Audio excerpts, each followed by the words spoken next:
reservations on the contents of the bill in its entirety and recommended the deletion of all clauses of the bill.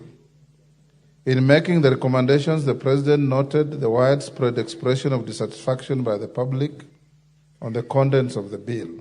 Therefore, the proposed deletion of all the provisions of the bill will accord with its general rejection by the public. Honourable members, Standing Order 42.2 provides that if a passage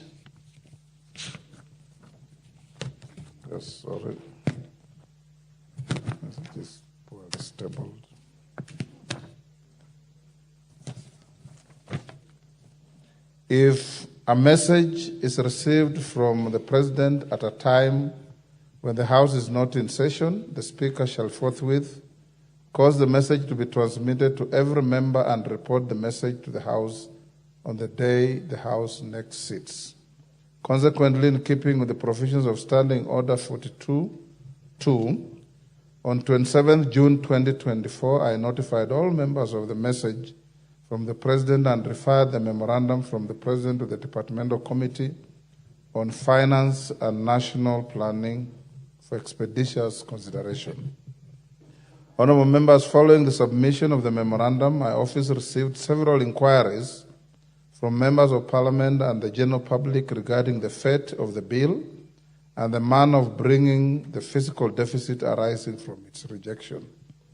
Various misleading opinions have also been advanced on the fate of the bill following its referral back to the House. Given the gravity and import of the matter, I issued an explainer with a view to creating clarity and understanding on both procedural and legal tenets relating to the referral. Honourable members, one of the primary concerns then was on whether the President can propose the deletion of all operative clauses in a bill or indeed the entire bill.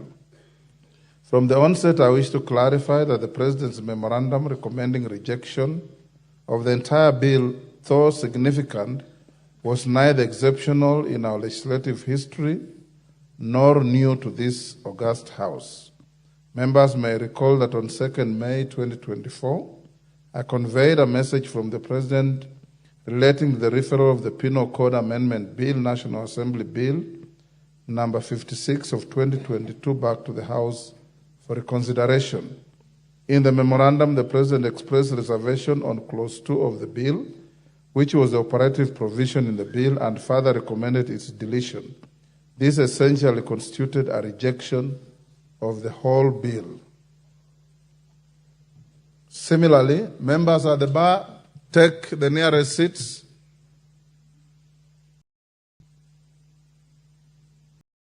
The nearest seats.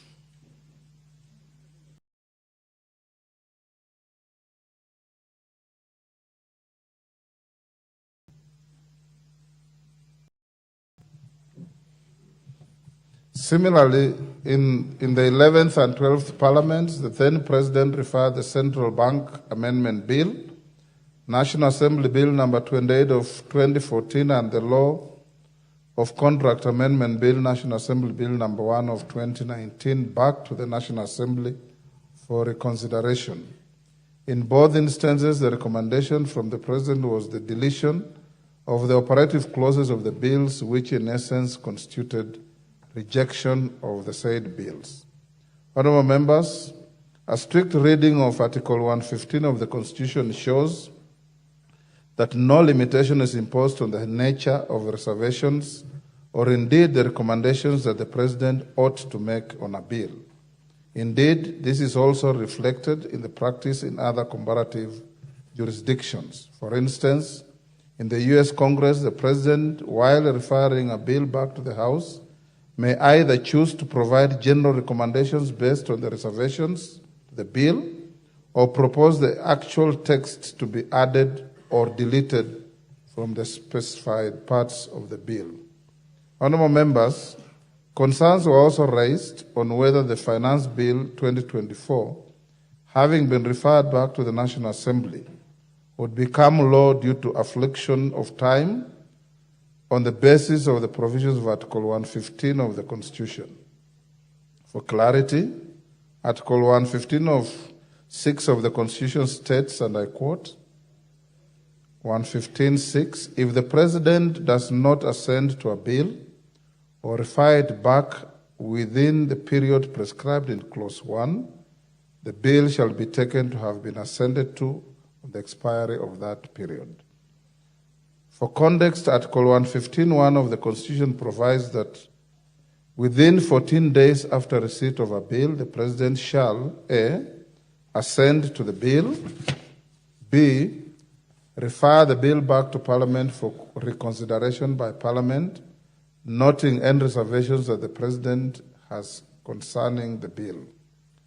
A clear reading of these provisions reveals that the 14-day period applies to the President's action regarding assent or refusal to assent to a bill.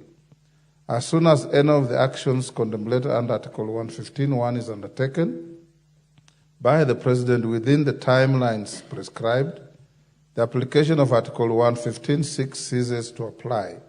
In this regard, I wish to reiterate that the Constitution ought not to be construed in a narrow or sophistic sense. The Constitution should be interpreted broadly and liberally in accordance with the guiding principles provided under Article 259(1) of the Constitution.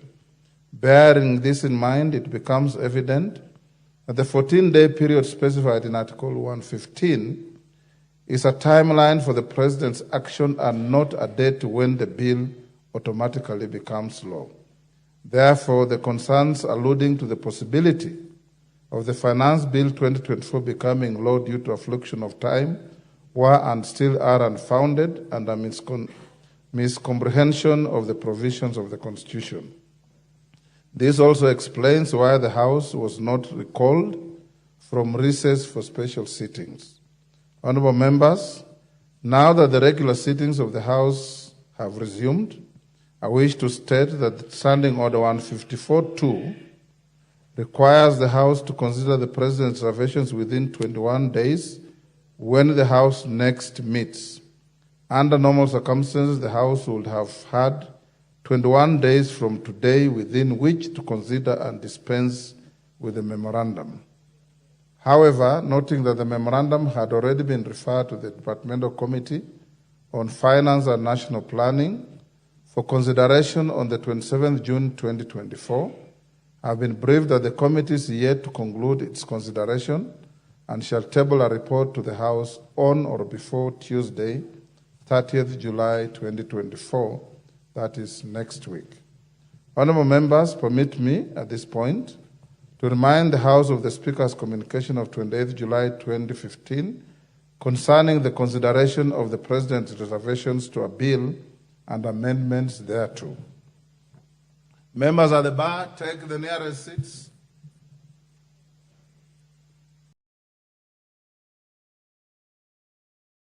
The nearest seats.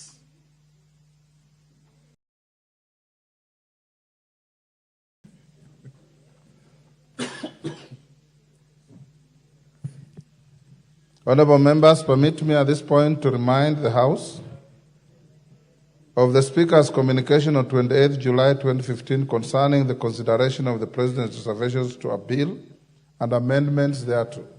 Take a seat, Honourable Member.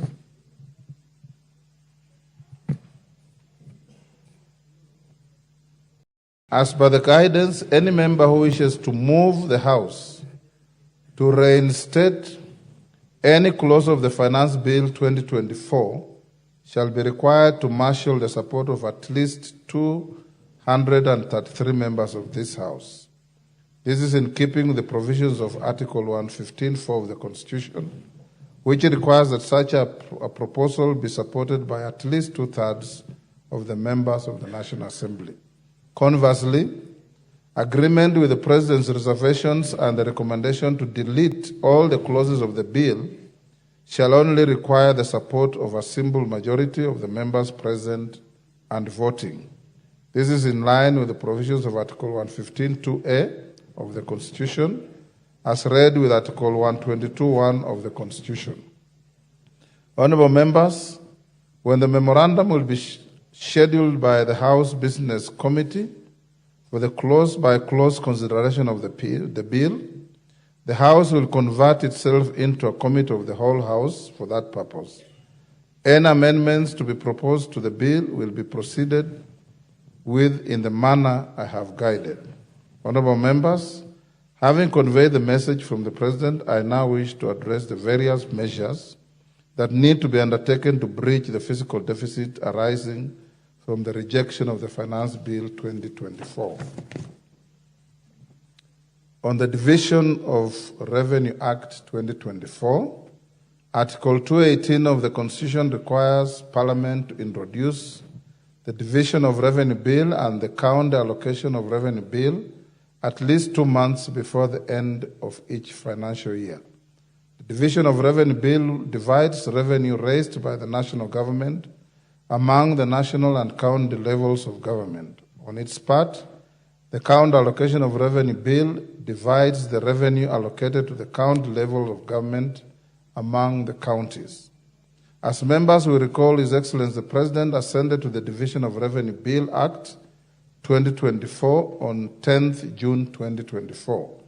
The Act provides for the division of revenue raised nationally between the national government and the county governments for the financial year 2024-25. In particular, the Act provides that the total shareable revenue is Kenya shillings 2.9 trillion, out of which 2.5 trillion was allocated to the national government and 400 billion was allocated to county governments. The revenue apportioned by the Division of Revenue Act was based on projections of revenue intended to be raised by the national government in financial year 2024-25. As such, the amounts in the Division of Revenue Act 2024 may only be realized if the projected revenues are actually collected by the national government. Any shortfall in the projected revenue collection has a significant bearing on the shares apportioned between the two levels of government. Honorable members, it's estimated that the rejection of the Finance Bill 2024 will occasion a financial gap of approximately 346 billion.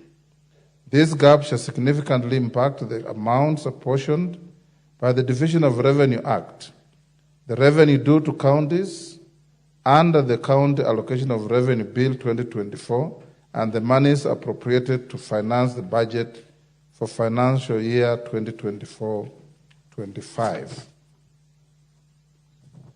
On the County Allocation of Revenue Bill 2024, I am aware that on 10th July 2024, His Excellency the President did refer back the County Allocation of Revenue Bill 2024 to the Senate for reconsideration in light of the anticipated fiscal deficit. Article 219 of the Constitution obligates the national government to transfer the equitable share apportioned to counties in the Division of Revenue Act without reduction. To ensure that the national government does not default on its obligations, the Division of Revenue Act 2024 ought to be amended to reflect the revenue that the national government is capable of transferring to the counties in view of the current reality. Failure to amend the Division of Revenue Act 2024 shall result in the national government owing a financial obligation which it cannot clearly meet. In addition to the proposed reconsideration of the County Allocation of Revenue Bill 2024 by the Senate, it's expected that the chairperson of the Budget and Appropriations Committee shall introduce a bill to effect necessary amendments to the Division of Revenue Act 2024. On Supplementary Estimates 1, with regard to the monies already appropriated by the House to finance the budget for the year 2024-25, I wish to remind the House of the notification I issued on 12th July 2024, informing you of the submission of the first supplementary estimates for the financial year 2024-25, which I referred to the Budget and Appropriations Committee and the departmental committees for expedited consideration. The supplementary estimates seek to rationalize the financial year 2024-25 budget estimates to align with the revised fiscal framework and actualize expenditure cuts across the three arms of government, constitutional commissions, and independent offices. As guided in my notification on 12th July 2024, the Budget and Appropriations Committee is expected to table its report on the supplementary estimates 1 on or before tomorrow, Wednesday, 24th July 2024. The House shall thereafter consider the said estimates and the resultant legislation to give effect to the revised fiscal framework and the proposed expenditure reductions. The House is accordingly guided, and I thank you. Members at the bar, take the nearest seats before the next communication.